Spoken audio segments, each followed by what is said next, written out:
The text of the Covenant saw in Home Rule a political thraldom that would undermine Ulster's industrial and commercial prosperity while denying to present the future generations of Ulstermen our cherished position of equal citizenship in the United Kingdom. To meet the danger, the signatories pledged themselves to join in using all means which may be found necessary, and that meant even the use of force. The concept of the Ulster Covenant was drawn from the Scottish Presbyterians and their covenants of the 16th and 17th century, in particular the Scottish National Covenant of 1638 and the Solemn League Covenant of 1643. The author of the Ulster Covenant was Thomas Sinclair.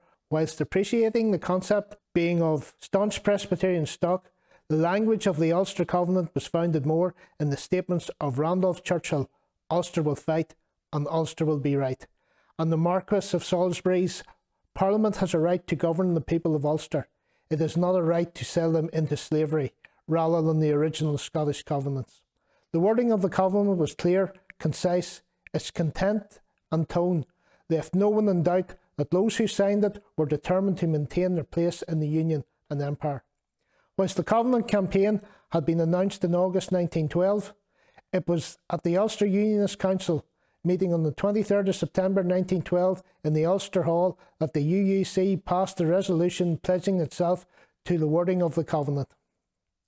The Marquess of Londonderry moved the following resolution: "Inasmuch as we duly elected delegates and members of the Ulster Unionist Council, representing all parts of Ulster, are firmly persuaded that by no law can the right to govern those whom we represent be bartered away without their consent.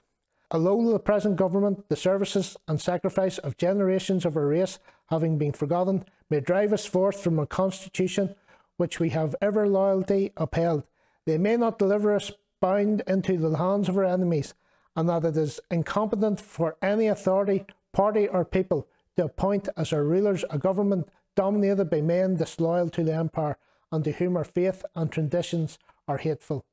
And as much as we reverently believe that, as in times past, it was given our fathers to save themselves from a like calamity, so now it may be ordered that our deliverance shall be by our own hands, to which end it is needful that we shall knit together as one man, each strengthening the other, and none holding back or counting the cost. Therefore, we loyalists of Ulster ratify and confirm the steps so far taken by the Special Commission this day, submitted and explained to us, and we reappoint the Commission to carry on its work on our behalf as in the past.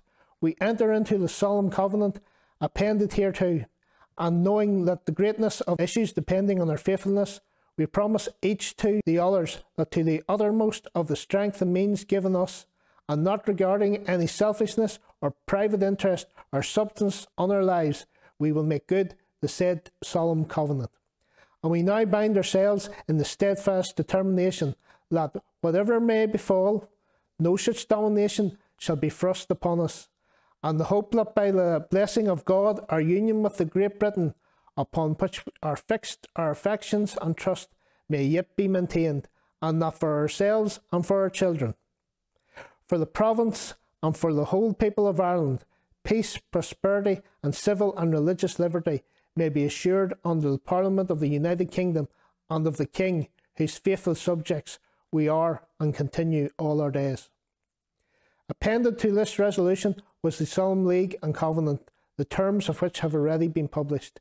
Sir James H. Strong seconded, and the resolution was passed unanimously. Text of the men's obligation. Being convinced in our conscience that Home Rule would be disastrous to the material well-being of Ulster as well of the whole of Ireland, subversive to our civil and religious freedom, destructive of our citizenship, and perilous to the unity of the Empire, we whose names are underwritten, men of Ulster, loyal subjects of His Gracious Majesty King George V, humbly relying on the God whom our fathers in days of stress and trial confidently trusted, do hereby pledge ourselves in solemn covenant throughout this our time of threatened calamity, to stand by one another in defending for ourselves and our children our cherished position of equal citizenship in the United Kingdom, and in using all means which may be found necessary to defeat the present conspiracy to set up a Home Rule Parliament in Ireland. In the event of such a Parliament being forced upon us, we further solemnly and mutually pledge ourselves to refuse to recognise its authority. In sure confidence that God will defend the right we hitherto subscribe our names, and further, we individually declare that we have not already signed this covenant. The Women's Covenant. We whose names are underwritten, women of Ulster and loyal subjects of our gracious King, being firmly persuaded that Home Rule would be disastrous of our country, desire to associate ourselves with the men of Ulster in their uncompromising opposition to the Home Rule Bill now before Parliament, whereby it is proposed to drive Ulster out of her cherished place in the Constitution of the United Kingdom and to place her under the domination and control of a Parliament in Ireland. Praying that from this calamity God will save Ireland, we hereto subscribe our names. Delegates then proceeded to sign their names to the Solemn League and Covenant as already published. The newsletter in its reporting on the 24th of September printed a full listing of those in attendance at the convention.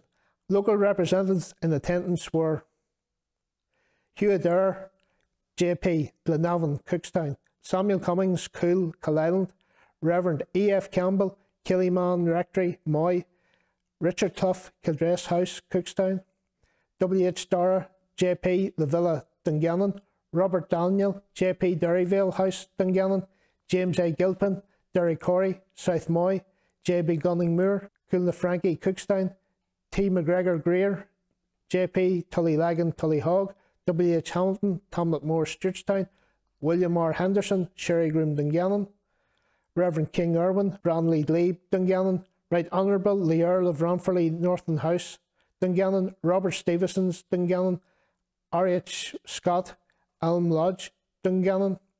Many of these names mentioned went on to play a full part in Ulster's defence to Home Rule.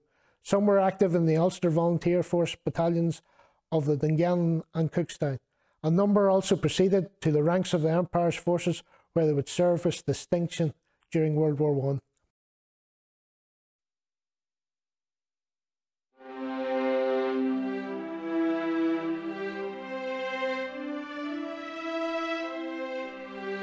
To celebrate the centenary of the formation of Northern Ireland, Killyman and District Cultural Group have produced this precision-minted, bright nickel collectible coin. The front features a coat of arms surrounded with the text, "The Formation of Northern Ireland 1921, Centenary 2021. The coin also comes with a fold-out insert with a brief history of Northern Ireland. These coins will make excellent keepsakes or gifts for children, friends and family. The coin is protected by a removable plastic shell and is presented in a velvet snap-close case. The reverse side shows a crown, map of Northern Ireland, Lord Carson and the Union flag, surrounded by the names of the 6 counties of Northern Ireland. Coins are available online at kadcg.co.uk for £20 plus £5 postage and packing.